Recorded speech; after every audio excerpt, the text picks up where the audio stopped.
Hey, I'm Jesse and I'm out here in the backyard. I'm going to make some raised garden beds using mostly free materials.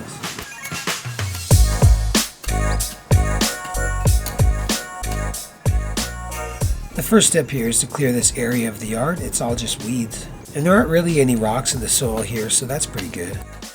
And these raised garden beds are a Mother's Day gift for my wife. So this was May 2024. It was really hot that week. But my wife really wanted raised garden beds, so I thought this would be a good gift despite the heat. We're just going to be growing some vegetables in here. I mean, we don't really have that much experience in growing things that we plan on consuming. Some of the things that we grew in here ended up awesome, and some stuff we never ended up using. But that's alright, because every year we can just keep updating it. Some plants come and go with the season, some stick around for a while. And I'm just going to use some fence boards for the sides of these garden beds. And these were used, discarded boards, so they were free. I'm just cutting off the busted ends here. And these aren't going to be very big, just like 2 feet by 6 feet. But yeah, my wife had been wanting a vegetable garden for a really long time, and for once it seemed like we finally had the right opportunity and space to do it. But you know, I was just dragging my feet, and I really could have done this the week before Mother's Day, and it would have been like 10 degrees cooler. So yeah, dealing with this heat is kind of my own fault. I'm going to cut some wooden stakes using these pieces of wood that were like support pieces from the dining table that I took apart. It's just another kind of free lumber for me. There are plenty of ways to make raised garden beds expensive, and I'm going the more cheap route, maybe too cheap, like they're not very pretty.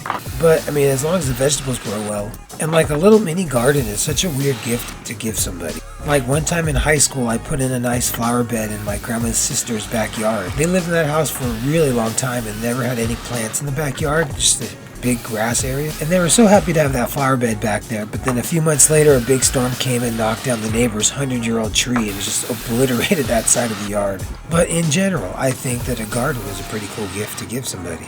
And like, besides being something that possibly provides you food, it can be something that unites people together. Like my kids helped put in all the plants, and my wife and I traded off on watering. But I don't know, I think my wife might have been watering with her eyes closed because it took her a really long time to notice when the vegetables got really big. Now I'm just going to put these stakes down with a hammer. These are to fasten the boards to the ground and to each other.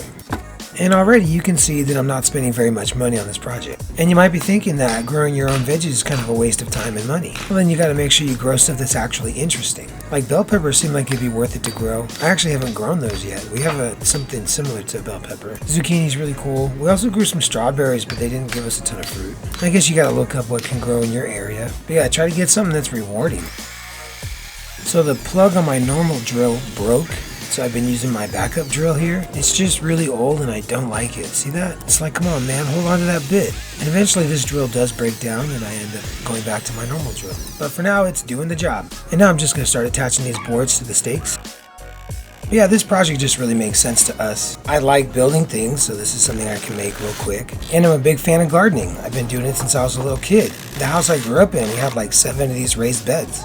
That's actually something I did with my mom a lot when I was a kid. See, growing up, I was raised by my mom, and she was really big into gardening. She was a florist, so she worked with plants full time, but then we also had this garden in the backyard that we always maintained. It's such a funny thing, like when something starts growing, I can take a picture of it and send it to her, and we'll talk about that plant. So it just kind of feels like gardening is part of my culture. Currently, my backyard is not landscaped, and it's pretty lumpy and uneven, so I'm able to just borrow dirt from another part of the backyard. But that in itself was pretty tricky because I had to dig down below the weeds in another part of the yard and then dig the dirt from there to make sure it's mostly clean. And I'll just use that to raise the level of dirt within the garden bed itself, and then I'll get nicer dirt for the topsoil. I'm just pulling out some of the more obvious weeds, and then I'm going to start on the second bed.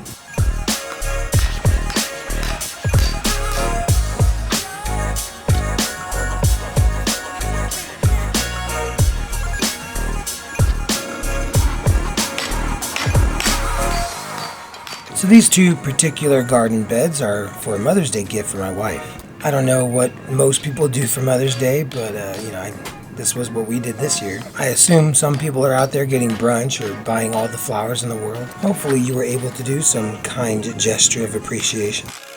And see now, look right here, I switched drills again. This was another backup drill. That really old one I was using was malfunctioning a bit, so I went to this other backup one I had in the bottom of my toolbox. I've never used this one before, and I find that it has a permanently attached Phillips bit. I don't know how, it's just like really stuck on there. So at this point, it's pretty apparent to me that I have to fix my regular drill, but I'll do that a little later.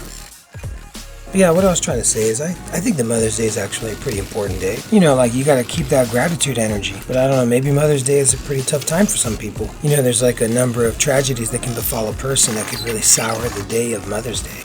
So I try to take those commercialized holidays and look at it as an opportunity for myself to be kind to somebody and show appreciation to somebody. You know, like if Mother's Day is difficult for you because it's a sore subject, then I suggest trying to build up other people, and that in turn pulls yourself up. Like on that day, show gratitude toward a sibling or a grandparent or an aunt. Like even for these projects I do on my channel, I use tools that my aunt got me. Like I wouldn't even be in this hobby if it wasn't for her. So anyway, there's just always someone that you can thank and show gratitude toward. I don't know, like if it was reversed and we're talking about Father's Day, you know, I would just want my kids to go on a long hike with me and commit to not complaining about how long it is. And, you know, it would mean the world to just get like text messages from my cousins or whoever to just say Happy Father's Day. Those kinds of things, like, I don't know, they mean a lot to me, so I would assume that they go a long way with everybody. But anyway, this is a gardening video. I'm just trying to grow some good thoughts and ideas. And here's a bag of good soil. It was pretty heavy and it was pretty cheap. I got it from the hardware store. So I used about one bag on each garden bed, and I think that I should add a bag every year because for some reason the soil like settles way down over the course of a year. So I added some soil this year, but it wasn't enough. Yeah, that giant bag I think was only like $10. It wasn't that much. See, I think that looks like the perfect level of soil there. But now that it's been over a year, the soil level's gone down quite a bit. So I think I spent like $20 on soil and maybe $40 on plants. And then we also water this thing. So I don't know what water costs, but I mean overall this project was not that expensive. I think that anyone can do it, and you know, because they're just beds, you can, you know, make as few or as many as you want. In general, our backyard has a long way to go, but you know, these two little beds here were a nice little step in the right direction. And it's pretty fun to see my wife and kids get excited to see something that grew in the garden. Hopefully every year we can improve what we grow in these garden beds. And if you don't have room for garden beds, you know, you can make planter boxes.